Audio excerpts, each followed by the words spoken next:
இதுல இருக்கக்கூடிய ஜான் பிரிட்டோன்றது நபர் யாரு? இந்த நபருக்கும் ஆதவ் அர்ஜுனாவுக்கும் என்ன தொடர்பு? போதைப்பொருள் கடத்தல் விவகாரத்தில் சிக்கியுள்ள ஜான் பிரிட்டோ அமைச்சர் ஆதவ் அர்ஜுனாவின் உறவினர் அல்ல என்று அமலாக்கத்துறை அதிகாரிகள் தகவல்.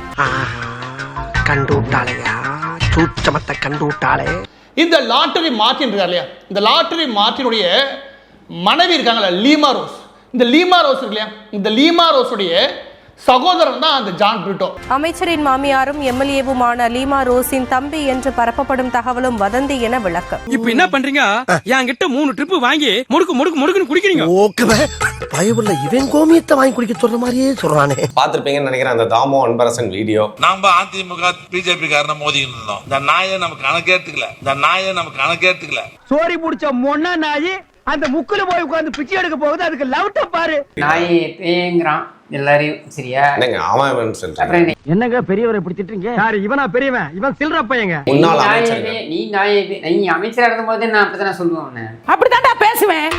அப்படிதான் பேசுவேன். கேவலம் ப்ளீச்சிங் பவுடர் திருன்னு வந்தானே நீ. ஞாபகம் இருக்கா இல்லையா உங்களுக்கு? ப்ளீச்சிங் பவுடருக்கு பதிலாக வந்து பார்த்தீங்கன்னாக்கா மைதா மாவு ஏதோ ஒன்று கொடுத்துட்டாங்க அப்படின்னு சொல்லி.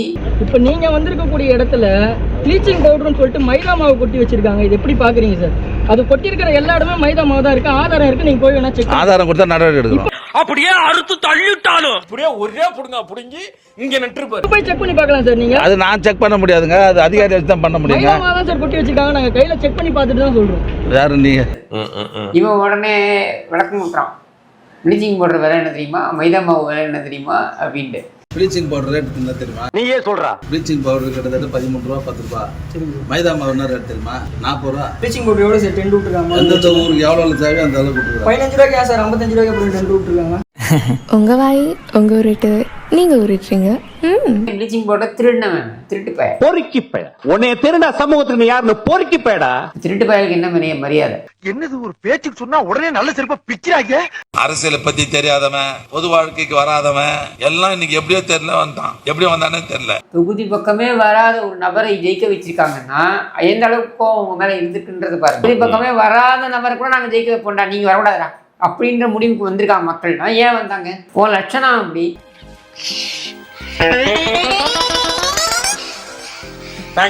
ஏகத்தாளமா நீ இவன் சேகர் பாபு அப்புறம் இந்த மாசு இவங்க எல்லாம் கொஞ்ச நஞ்ச ஆட்டமா ஆடினீங்க. பேச்சாடா பேசுன, கொஞ்சம் நஞ்ச பேச்சா பேசுன. மன்னர் பரம்பரை, மண்ணாங்கட்டி பரம்பரை. நீயே இப்ப மாவு கட்டு பரம்பரை ஆகிட்டாங்க. டேய் டிஎம்கே தற்கூறீங்களா? டிஎம்கே தற்கூறீங்களா? டிஎம்கே தற்கூறீங்களா? டிஎம்கே தற்கூறீங்களா? டேய் நீதான்டா வாடா. என்ன மயிரடா புடிங்கிட்டு இருக்கீங்க? லூசு அறிவு இல்ல. சோற திங்கிற பீய திங்கிறடா. சோறு திங்க வேற திங்கிறீங்க. பிச்சைக்காரன் நாய்ங்களா? ஆளு மயிர பாரு. ஆவடியில் மின்வாரிய அலுவலகம் அருகே இணைப்பு பெட்டியில் ஃபியூஸ் கேரியர்கள் திருடப்பட்டிருக்கிறது. அண்மை செய்தியாக பார்க்கிறோம். இப்பதான் எங்களுக்கு வீடியோ வந்து என்னன்னா, வேண்டுமென்ற ஒரு சில நபர்கள் வந்து அந்த ஃபியூஸ் எல்லாம் புடுங்கி திருடிட்டு போற மாதிரி. ஏன்னா ஒரு இடத்துல ரிப்பீட்டடா திரும்ப பிரச்சனை வந்துட்டே இருக்கு.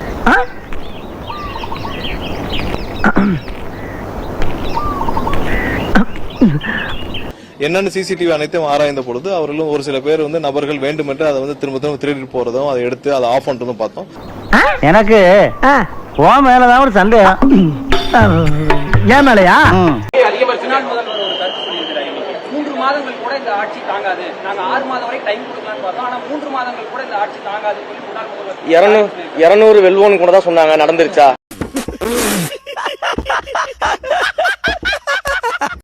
முதலமைச்சரா இதுவரை தமிழ்நாட்டில் இருந்தவர் அடுத்து பிரதமர் வேட்பாளராக போகணும்னு கட்சியில் பலர் விரும்ப சொல்றாங்க. அதுக்கான முனைப்புகள் கட்சியில் இருக்கா? எந்த கட்சியில? திமுக.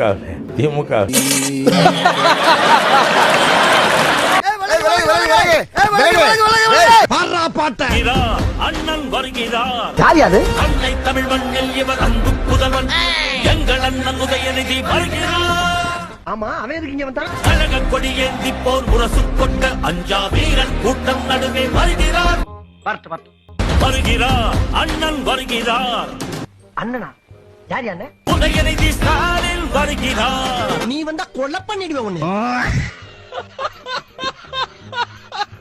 தமிழ் மண்ணில் இவர் அன்பு புதல்வன் எங்கள் அண்ணன் உதயநிதி வருகிறார். இவன் அவன் வானம் நமக்குள் வசப்படும் எங்கள் அண்ணன் உதயநிதி வருகிறார். மனதில் உறுதி கொண்டால் அஞ்சா வீரன் கூட்டம் நடுவே வருகிறார். மலையும் நகர்ந்து வழிவிடும் உதயநிதி ஸ்டாலில் வருகிறார். களத்தில் வருகிறார். லட்சிய வழி நடந்தால் எங்கள் அண்ணன் உதயநிதி வருகிறார். உதயநிதி ஸ்டாலில் வருகிறார். களத்தில் வருகிறார். வணக்கம். வணக்கம்டா.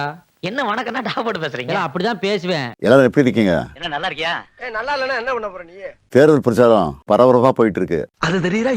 தமிழ்நாடு பூரா நான் மக்களை சந்திச்சாலும் இந்த வீடியோ மூலமா மனசு விட்டு பேசணும்னு நினைக்கிறேன். ஆகா இவளனா நேர்ல வந்து படுத்துற வாடு பத்தாதுன்னு இப்ப பத்திரிகையில வர ஆரம்பிச்சிட்டானே. இன்னும் கொஞ்சம் நாள்ல எலெக்ஷன். ஏதோ பேசுறதுக்காக நான் பேசிட்டு இருக்காத.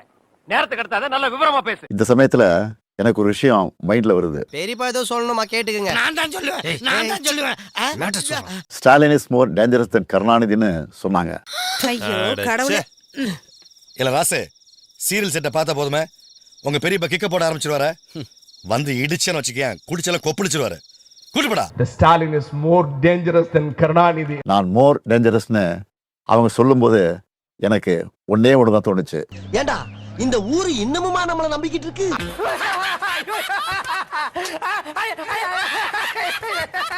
இவனுக்கு இவங்க அப்ப எவ்வளவோ நல்லவன்.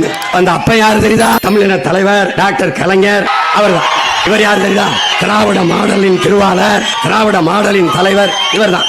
இது அப்பன் தெரியல, இது மகன் தெரியல. தலைவர் கலைஞரை விட ஒரு படி மேல இருக்கேன்னா அது எனக்கு பெருமை தானே. உனக்கெல்லாம் வெக்கமே இல்லையாடா? சோறு தானே திங்கிற. என் மேல நம்பிக்கை வச்சு நீங்க என்ன சிஎம் ஆக்கி 5 வருஷம் ஆச்சு. நான் ரொம்ப பெரிய தப்பு பண்ணிட்டேன் என் லைஃப்ல. இப்போ வரைக்கும் ஒரு செகண்ட் நான் அதை நினைச்சு ரொம்ப ஃபீல் பண்றேன். நான் அந்த டிசிஷன் எடுக்காம இருந்திருக்கலாம்னு சொல்லிட்டு. ஸ்டாலின் சார், சிஎம் ஆனதெல்லாம் ஓகே. இந்த 5 வருஷத்துல மக்களுக்கு என்ன பண்ணிருக்கீங்க? இது வரைக்கும் உங்க 2 பேருக்கு நான் என்ன பண்ணிருக்கேன்? ஒன்னும் பண்ணல. அதேதான் அவங்களுக்கும் போய் சொல்றா. எப்பவுமே தமிழ்நாட்டை வஞ்சிக்கிற ஒன்றிய அரசு எதிர்த்து தமிழ் மக்களுக்காக சண்டை செஞ்சிருக்கிறத இன்னும் பெருமையாக என்னால சொல்லிக்க முடியும். இன்னும் என்ன நீ பைத்தியக்காரனாவே நினைச்சிட்டு இருக்கறல? சமூக நீதியுடன் கூடிய வளர்ச்சிங்கிறது தான் நம்முடைய முதன்மையான குறிக்கோள். உங்க வாய் உங்க உருட்டு, நீங்க உருட்டுறீங்க. அந்த வகையில கருவுல இருக்கிற குழந்தையில இருந்து வயது முதிர்ந்த மூத்த குடிமக்கள் வரைக்கும், சிறுமிகள் முதல் பாட்டி வரை யாருக்கும் பாதுகாப்பு இல்லாத சூழல் இருக்கு. ஏன்டா அப்படி இருக்கீங்க? திமுகவை இந்துக்களுக்கு எதிரான கட்சின்னு பொய்யான ஒரு பிரச்சாரத்தை பண்ணிக்கிட்டு இருக்காங்க. திமுக ஒருபோதும் இந்துக்களுக்கு எதிரான கட்சி அல்ல. நான் வந்து ஒரே ஒரு டவுட் தான் உங்ககிட்ட கேட்கணும். சூப்பர்னே கேளுங்க. சோறு திங்க வேற சிறுபான்மை மக்களுக்கு ஒரு பிரச்சனைனா என்னைக்குமே நாங்க களத்துல நிற்போம். அப்படியே ஒரே புடுங்க புடுங்கி இங்க நின்றுப்பாரு. அவங்க உரிமைகளுக்காக போராடுவோம். தம்பி, ஒரு மனுஷன் போய் பேசலாம், ஆனா ஏக்கர் கணக்கில் எல்லாம் பேசக்கூடாது. அது எப்படா நெஞ்சில கொஞ்சம் கூட ஈரம் இல்லாம இவ்வளவு பெரிய பொய் சொல்ற? பழைய திமுகவை இந்தியா திரும்பவும் பார்க்க வேண்டியிருக்கும். சரித்தே, நல்ல சவனா கிளம்பி போவோம்.